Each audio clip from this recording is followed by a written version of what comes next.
Like like ఏంటంటే Indian IPL లాగా అక్కడ అట్మాస్ఫియర్ అండ్ వెదర్ అన్నీ సపోర్ట్ చేయడం వల్ల మేము ఆ రోజు చాలా మంచి ఫీల్ వచ్చింది అక్కడ వెళ్ళాక. And one more main thing ఏంటంటే మీరు వెళ్ళాలి ఫ్రెండ్స్తో ప్లాన్ చేసుకొని వెళ్ళాలి అనుకుంటే మాత్రం టేబుల్ రిజర్వ్ చేసుకొని వెళ్ళండి. ఇఫ్ నాట్ వెయిటింగ్ టైం అయితే ఉండిద్ది. సో ఇంకో ఇంట్రెస్టింగ్ ఫ్యాక్ట్ ఏంటంటే రైవల్ రెస్టారెంట్ వాళ్ళు ద ఎడ్యుకేషన్ పార్ట్నర్షిప్ అనే ఆర్గనైజేషన్కి సపోర్ట్ చేస్తున్నారు. ద ఎడ్యుకేషన్ పార్ట్నర్షిప్ అనే వాళ్ళు కిడ్స్కి ఫుడ్ బ్యాగ్స్ లైక్ బుక్స్ లాంటివి సప్లై చేస్తారు. సో నేనేం ఆర్డర్ చేశాను అంటే ఫస్ట్ వన్ స్టార్టర్స్ వచ్చేసి చిప్స్ అండ్ కెసో అండ్ డ్రింక్స్లో కూల్ డ్రింక్ ఆర్డర్ చేశాను. అండ్ నెక్స్ట్ వన్ వచ్చేసి రైవల్ స్టిక్స్ ఆర్డర్ చేశాను.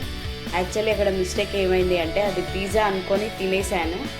తర్వాత తను వచ్చి అది పిజ్జా కాదు రైవల్ స్టిక్స్ అని చెప్పింది. నేను షాక్ అయిపోయినా.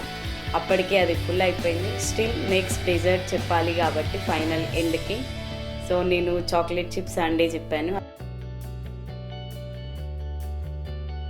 పూర్తిగా కంప్లీట్ చేయలేదు కానీ యమ్మీగా ఉంది.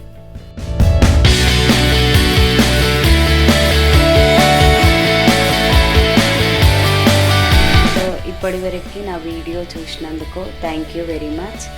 ఇంకో ఇంట్రెస్టింగ్ ప్లేస్తో మళ్ళీ కలుద్దాం. Please like, share and subscribe to my channel.